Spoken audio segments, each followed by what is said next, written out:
morning. Happy Friday. So I wanted to talk to you about food. I figure most of us will go shopping sometime this week. And I thought it might be a good time to explain to you a little bit about what I look for when I pick up a bottle of salad dressing or anything when I go into a store. What I don't trust is the front, because most of the time it just says natural, no preservatives, no artificial flavors. But what it doesn't tell you is seaweed is natural and it's allowed in a lot of your food. And so is paper pulp, right? So that's natural. It's allowed in your food. And xanthanum gum, guar gum. There's all these different fillers and borderline, in my opinion, chemicals, stuff that's in my food that shouldn't be. And you don't have to have it there. Of course, if you're going to cook ingredients, you're going to basically, right, even if this is boxed, there's got to be stuff in here that I and you wouldn't be cooking with necessarily. So it's better, of course, to always cook at home. But if you can't, you always have to look for what is the best thing for you.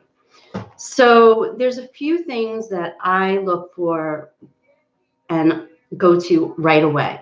The ingredients. That's the first and only thing that I look at, right? What I usually notice is there's a non-GMO or organic, all right? These are the two labels that I look for. It tells me that there's a standard to it, right? This label here is not actually a government label, but it is something that I trust. And then I look at the ingredients. I don't look here at the nutritional facts, because to me, if there's something really wrong in the ingredients, this is all going to be crazy. And I don't even look at the calories, because if it's good fats, if it's good food, then the calories are good calories. So the ingredients is what I look for. And again, there's 5 things that I, right off the bat, look for. I keep saying that, huh? 1, can I pronounce it? Is it from the earth, or is it from a factory, or is it from a lab? Because if it's from a lab, I really don't want to take a chance. I'm going to look for words that, ingredients that come from the earth. Second, is it, like I said, non-GMO? Is it organic? To me, those are important. And yes, you may be paying a little bit more, but you're going to either be paying a little bit more now, or in my opinion, with your health.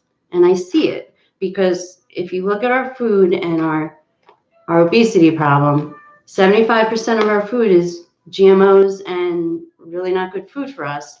And we have a very large problem in our country. So I look for these, and, like I said, even with organic, I find I eat less because it's more nutritious. Third, sugar. I find it very hard to get away from sugar, but what I find is I look for it towards the bottom of the ingredients. And here's why. I don't know if you realize this or know this. I only learned this a little while ago, and it makes sense. The ingredients at the top is what is the most of. So if it starts with like the second one being sugar, the majority of what you're eating there is sugar. If it's towards the bottom, it's going to have a smaller percentage.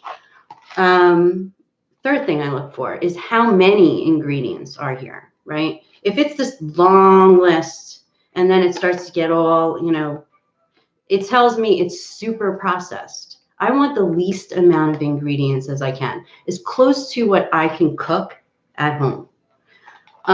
Here's another thing. Even if it says organic, right? And this one caught me. It's a nice brand. It's Trader Joe's. I get it. And the ingredients, most of it is organic. One thing that they're doing now lately is they put these little asterisks, and then they don't put the asterisks on everything. So it doesn't mean everything is organic. And xanthanum gum is on here. And it's not organic, which, okay, organic or not, why is it needed? that's what makes this stay like this on the shelves for months. And I'm pretty sure I don't want that in me.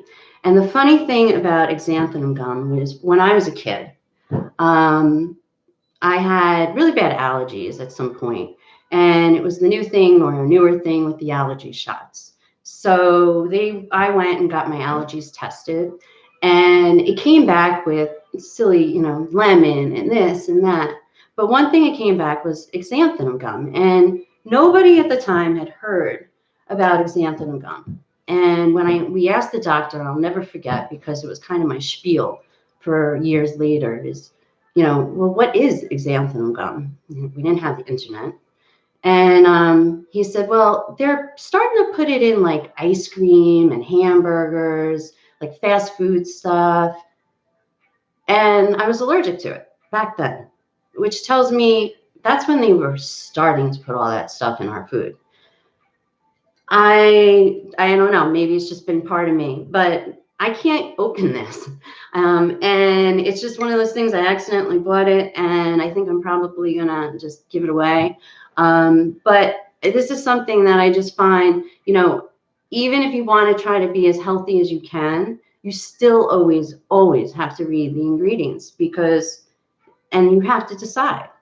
You vote with your wallet. You decide if you want this. You decide if you want Kraft mac and cheese, and you're deciding also on your health every time you do it. So that's why I wanted to show you a little bit of how I look for food. I also have a blog that explains it a little bit more, because I know I was a little janky, but the blog itself does explain like exactly what I look for and why I don't trust the front, and why I, with the nutrition facts. And it might be worth just taking a look to, this weekend when you're walking around in the stores, flip over some packages. You'll be amazed at what you see. Have a great day. Talk soon. Bye-bye.